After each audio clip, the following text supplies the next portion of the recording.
Hi everyone, welcome to Recitation 7. And in this recitation, we'll be covering Module 8, which is Inheritance. So to give an overview of what this recitation is going to cover, first we're going to do a recap of object-oriented programming. So object-oriented programming is pretty important to what we're covering here in Module 8 with Inheritance. So if you feel like you're still unclear about that, I would recommend watching last week's recitation video or reviewing some of the examples or lecture content. So after that object-oriented programming recap, we'll go through what is inheritance, and then we'll do some inheritance vocab, some basic examples. We'll talk about kind of our motivation for why we would even want or need inheritance. Um, we'll talk about the concept of polymorphism, what that is, and why we want that. And we'll also talk about compile time type versus runtime type. So, Module 7, the last module was about classes and object-oriented programming. So, what is object-oriented programming? Object-oriented programming is grouping related data attributes and behaviors into objects.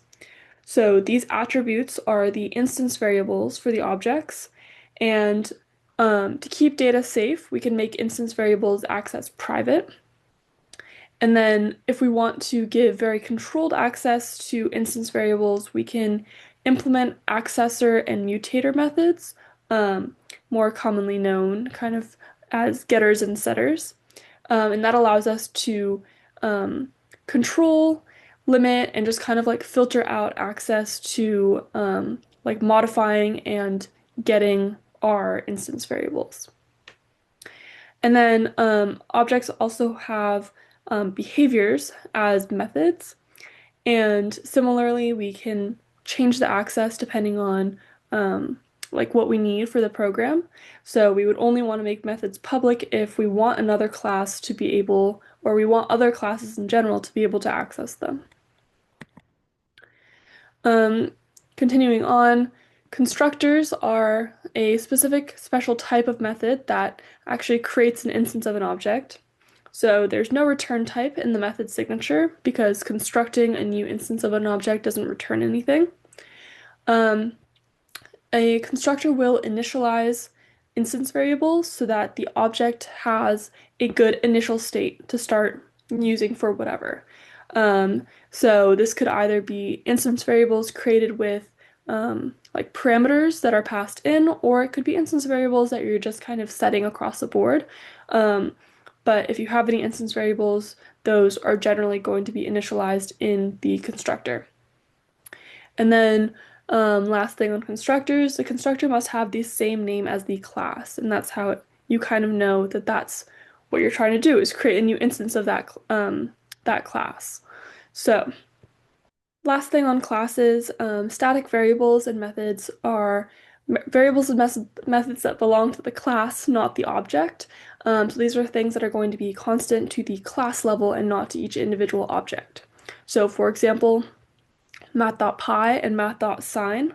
Um, these are things that are not going to change. The value of pi is not going to change. They're not going to change based on what you're doing or what object you're doing. That's always going to be a constant number or a constant like operation.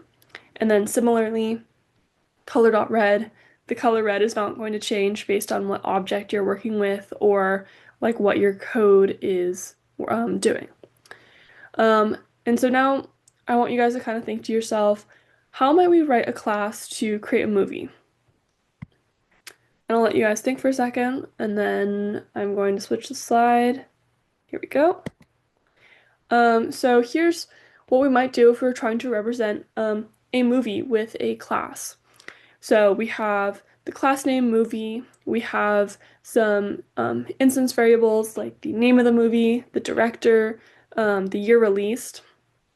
And then we have our constructor where we say public movie, we take in our parameters, we initialize those instance variables. And then here we have one method defined, which is play. And that's how we would play the movie. So this is great. This is a fine way to represent a movie, but what if we wanted to take it to the next step, make it a little bit more complex, and represent different types of movies? So here's where we kind of transition into inheritance. So inheritance is the idea that one class, um, like a subclass, can inherit methods and instance variables from another, the superclass. So this creates an is-a relationship. So, for example, I would say a hockey player is an athlete, a dog is an animal, and a zombie is an entity. That's an example from one of our assignments. So, the superclass is to the subclass as a parent class is to a child class. Um, like their superclass is going to kind of give more general and um, I guess parental instructions to the subclass. And um, what we say is we say that this subclass that is inheriting from the superclass is extending that superclass. So because that superclass is, well, it's a superclass, super is the keyword that we use to access methods and public instance variables from the base class. So a base class is another thing that we would call that superclass that we're inheriting from. So for example, if we want to call the super constructor, we use super and then parentheses. Um, so this is required in the constructor of the subclass, and it should be in the first line. This is how the constructor uses the kind of uses the existing instructions or maybe part of the existing instructions from the constructor of the base class and inherits them for the subclass you're creating. Um, Next, um, to access methods from the superclass, you would say super dot method name and then parentheses. So it's adding that super dot in front of how you would normally call a method. And then similarly, accessing public instance variables would use super dot variable name. And note that distinction there of public instance variables. So this kind of goes into what we were talking about last last module with public versus private instance variables. Maybe at the time you were like, what does that mean in practice? And this is kind of one of those instances where we see that come into play in practice, where private instance variables from the base class or the superclass are not going to be able to be accessed from the subclass. So some more vocab that we have for inheritance here. Overridden methods are methods in the subclass with the same signature as the corresponding method in the superclass. So recall that signature is like the method signature and encompasses the method name, the method return type, the method parameter number, like number of parameters, and the parameter types. So if you have a method in the subclass with all of those things the same, so it's called the same, takes in the same parameters, returns the same type, um, but you change what the functionality is, that will override the functionality that you get from the superclass. So this allows methods in the subclass to have different functionality than methods in the superclass. So, for example, all vehicles move, so you might be inheriting from a vehicle class, but cars fly, or no, sorry, cars drive and planes fly. So that's where you'd want to have overridden methods so that each vehicle type is doing a different and more correct movement type for that vehicle. Next, we have overloaded methods. So kind of similar, but not exactly the same. Overloaded methods are methods with the same name, but different parameter lists. So this also can work. This applies outside of just inheritance. This is like a thing in general. But if you have methods with the same name, but different inputs in the parameters, this makes it so that you can have different functions for like different parameters that you're putting in. So, like, one thing we may have seen this with is like the standard draw library. Um, there might have been like different there might have been some methods that had the same name, and maybe you didn't realize that you were even calling different methods, but had the same name and you put in different inputs, and it still works. That's because that method is overloaded and so has some kind of functionality for the different types of inputs you could put in.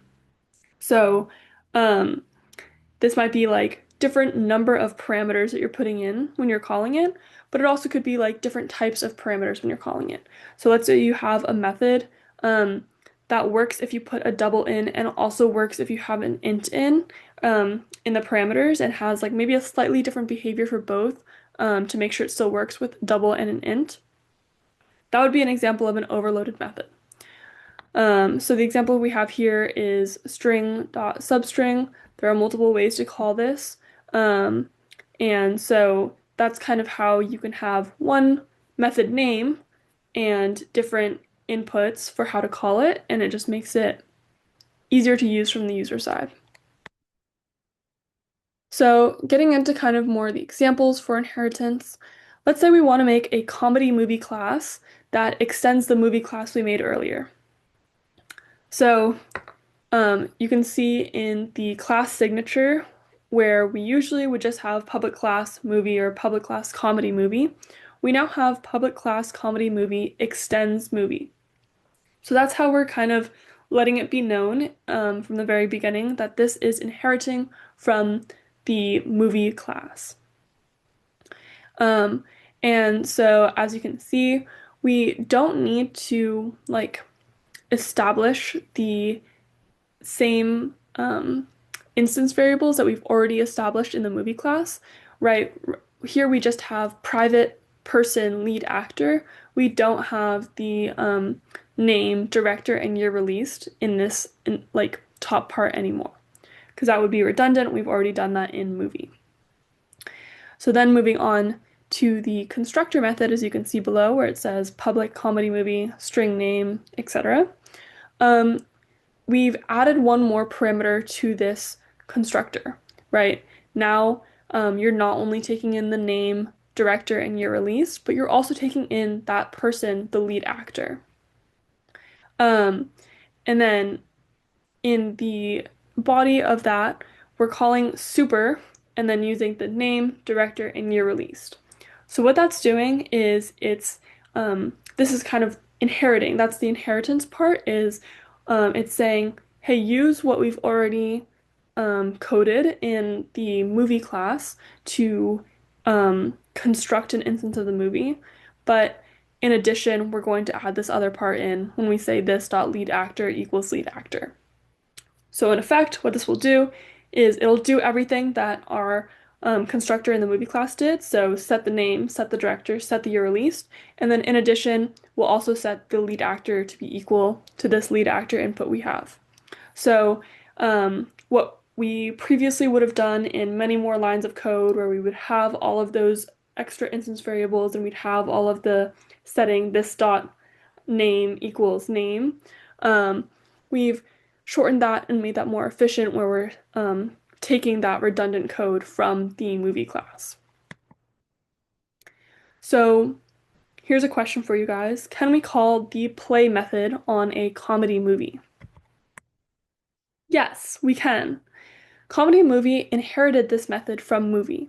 So we didn't need to write play, but it's already inherited that from the movie class. So we maybe want to say that comedy movies have some additional abilities like making jokes. This is something we can add a method for. Um, so let's say the make joke method we want to add goes like this.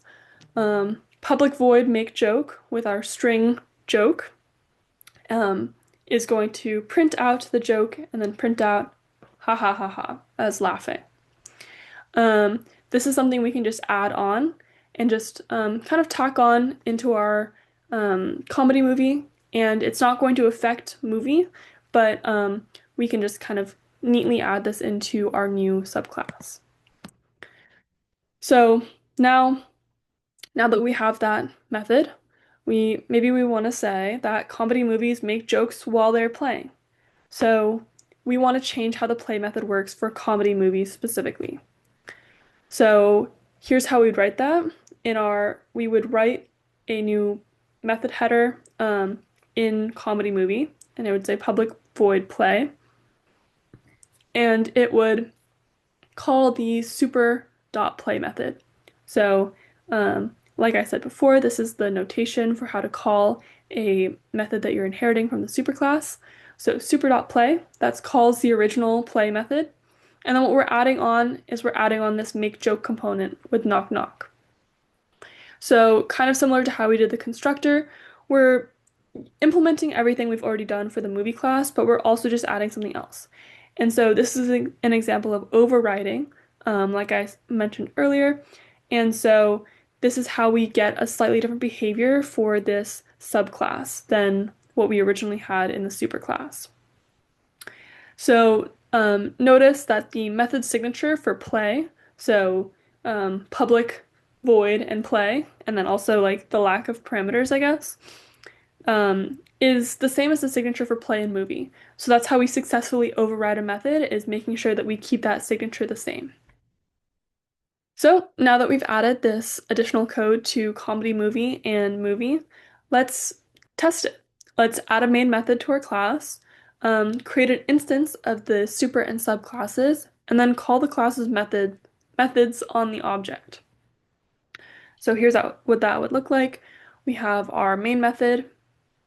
We create a new person, Sean Cunningham, um, and we use this kind of person class that we built out in the last recitation. And then we can create a new movie, Friday the 13th. We can use our variable where we made that new person and then put the year released. So this uses the superclass movie. And then we can say m.play, play that new movie. What is this going to produce? If you want to pause and think about it, feel free to. Otherwise, I'm going to move on. So this will output you watch Friday the 13th. If you'll remember, that's the behavior that we made for just the regular play in just the base movie class. It's supposed to say you watched and then the title of the movie. So this is because we just made a regular movie using the base class and we didn't do anything with the comedy movie. So now let's say we make two new people and instead we're making a comedy movie and this is what we're initializing. So new comedy movie and we're making the movie Asteroid City with these new people as the director and lead actor, and then the release date. So then we do c.play to call that comedy movie play method on the comedy movie. What output is this going to produce? Feel free to pause and think about it. So since this is a comedy movie, this is going to say, you watched Asteroid City, knock knock, ha ha ha. Not a fantastic joke in my opinion, but yeah, so like this is the separate, slightly different functionality that we have for comedy movie. And because we've created this as a comedy movie, it's going to use this slightly different, overridden functionality for the play method. So, again, how do we know the right version? So, first checking subclass, then any superclasses to just find a matching method signature. But if you want to use specifically the superclasses version, at least within like a non-static method, you can also just use superdot method name within like a non-static method of the subclass if you want to specifically use the version of that method name from the superclass. So now we've made a basic and kind of silly inheritance example. So it's just good practice. Of course, there's more practical examples of using inheritance. I think the zombie assignment also it's a little more practical, making like a whole simulation using inheritance. So would definitely recommend that. And also feel free to copy the code from this example into VS Code and play around with it. Try a bunch of different things. I think that's the best way to learn inheritance. And like we linked the slides with the recitation, so you can literally just go into the slides and copy and paste, or write it out yourself, whichever you prefer. Cool. And so now here's some frequently asked questions from, well, 131 and 1301. So how is inheritance different from Module 7? And why couldn't we just use normal classes? And what's an example of inheritance?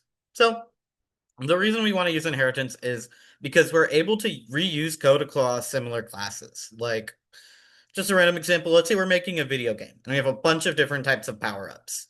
Well, I don't want to have to rewrite like a bunch of the same methods for all of my different types of power-ups because like all power-ups can be collected by the user and like can improve whatever like stats for the user.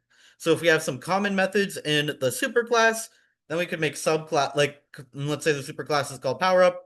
Then in the subclasses we can make more specific like implementations like a speed up power-up. um, and so yeah, we're able to add on additional functionality while not having to like redo all of the stuff that was created like in the superclass. So yeah, that, that's just example of like what it means to create behaviors that can be generalized for all types of things, not just a narrow definition. And so here's probably the scariest word, arguably one of the scariest words in the whole course. Polymorphism looks a lot scarier than it actually is because if you break it down, poly just means many, and morphism just means like forms, kind of. At least for our purposes, it means like the different forms. So overall, just polymorphism is just the idea that an object can have many forms. So if we're using inheritance, an object can be more than one thing. So let's say we declare this movie, Scott Pilgrim, equals new comedy movie, with like using just the Scott Pilgrim information for the constructor of comedy movie. So we've never seen this before, actually, with the declared type on the left movie being different from the type of the constructor that we call comedy movie. So what does this even mean? That the declared type is different from the type of the constructor? Well, I like to think of it as like the difference between a square and a rectangle. A square is more specific than a rectangle, right? So all squares are rectangles, but not all rectangles are squares. In this case, like movies, the equivalent of a rectangle, and comedy movies, kind of like the equivalent of a square. Comedy movies more specific, so we can say comedy movie is a movie, but we couldn't necessarily couldn't really go the other way around because movies is more broad. So yeah, can also think of it. I like this little visual diagram. So we have the big square of all the different possible types of movies we could make, and then within that, we have comedy movies. So any comedy movie we make, no matter what, is going to fall within this movie square. But there's definitely a lot of movies that aren't necessarily comedy movies. And so we make this movie box. It's labeled Scott Pilgrim, and we put in some constructed comedy movie that's just like a little bit more specific of a category, right? You can think of it as like smaller. I mean, it does have more specific information, but you know, it's a smaller category, I suppose. Um, but let's say if we tried to do comedy movie Scott Pilgrim equals new movie. Well, movie's way more broad than just comedy movie, right? And so we try to put some constructed movie, which is you could say like a bigger type or a less broad type, or a more broad type. It's a broader type than Scott Pilgrim, right? So we're trying to put like store a rectangle as a square, which doesn't work. Not all rectangles are squares. Um, and so that doesn't work.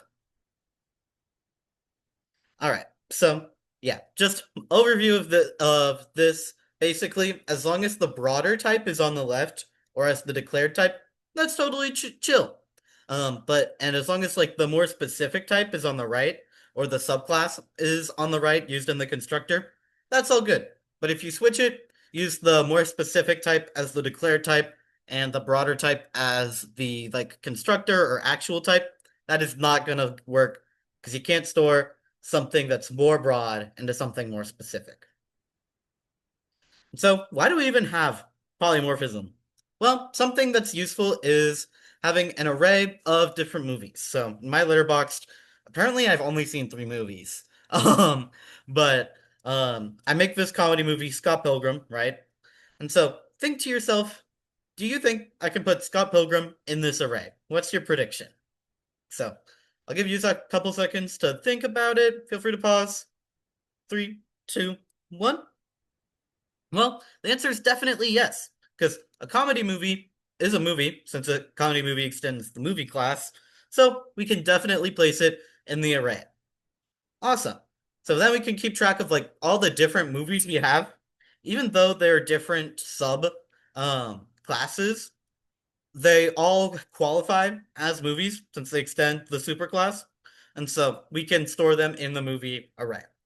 So, just rule of thumb, the type on the left, aka the declared type, is more broad than the actual type, which corresponds to the constructor we call, then it's totally okay, because the actual type just needs to be under the umbrella of the declared type. It doesn't need to 100% match anymore. Cool. And then talking about one specific case where this is also particularly interesting. Oh, I messed up the square on the top right. I'll fix that, but just know the comedy movie square or rectangle should be within the movies. So, what if we added the following method to the blue movie class? So, public void play blooper. It just prints something silly. Pretty straightforward. It's just for the example. And then I also add a version of play blooper that overrides the version in the movie class to comedy class. And it just prints something even sillier because I feel like comedy movies have even sillier bloopers, but it's also just to have a different print statement. All right. So then, like we learned, this is valid. Movie Scott Pilgrim equals new comedy movie. All the stuff in the constructor. We don't need to write that over again. And then we call play blooper method on Scott Pilgrim. So the question here is just a bit of a review. Okay, it's fixed on this slide, but okay. But just for a review, what will be printed when we call the play blooper method on Scott Pilgrim? Well, it'll just print something even sillier, right? It's going to first look at the subclass to see, oh, play bloopers in the subclass. So let me print let me call the version that's in the comedy movie class. It'll be something even sillier. Awesome. But what if we removed the play blooper method from the movie class and we only have it in the comedy movie class? Well, could we still call play blooper on Scott Pilgrim? This is a tricky one, so feel free to take some time to make your guess. And also, we haven't covered this concept yet, so don't worry about your guess being wrong. But take a second, predict: can we call play blooper on Scott Pilgrim? And then also, if you want to just test it on your own, feel free to if you haven't already, type this code in Eclipse and try it out for yourself. Because I trying it out for yourself is a good way to learn anything. But hopefully you've paused to make your guess if you haven't all hopefully you've paused to make your guess and then seeing the answer. Well, unfortunately, no. So Scott Pilgrim's declared type is movie, right? Which no longer has the play blooper method. And so we'd get an error trying to call this method on Scott Pilgrim. So this difference can be confusing. Like whenever the superclass has the play blooper method, we would be and we call play blooper on Scott Pilgrim. We'd be using the version in the subclass. But even though the subclass has a play blooper method, if the superclass doesn't, we can't even call the method at all. Why? Well, this is the difference between compile type time and run type time. So the compile type time is going to be the same as the declared type, which in the previous example was movie, right? And so that's used to determine what methods can be called on an object. So another example, like let's say I had object O equals new string, I don't know, whatever I want my string to be.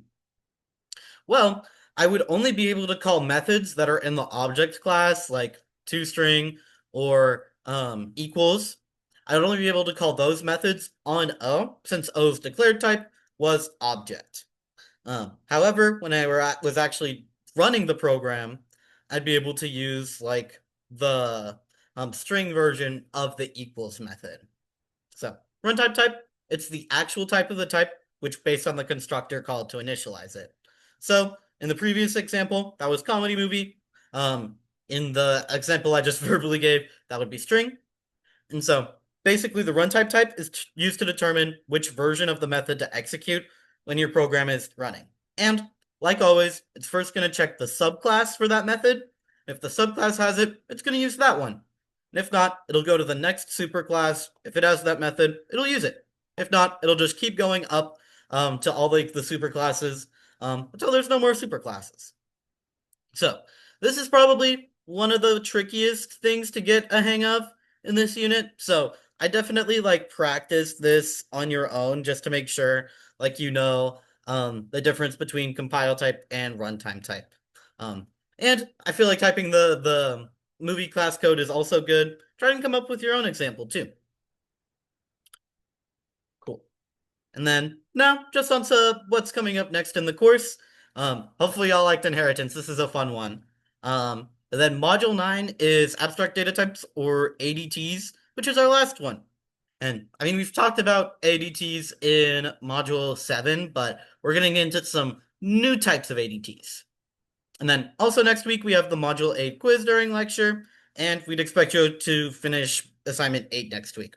I think it's a good one for like at least a somewhat more practical implementation of inheritance because it's just like a simulation of like the spread of the zombie disease um, in this assignment. So then, just so you know, the week after next, which is Thanksgiving break week, the lecture will be more like bonus office hours. I think Professor Shook has like is preparing something about like potentially like ChatGPT guidelines, but for the most of the part, you'll be able to just ask any questions you have. And then happy Thanksgiving break for anyone who celebrates. If not, happy 3 weeks off or 3 days off of classes. So yeah, thank you. Let us know if you have any questions.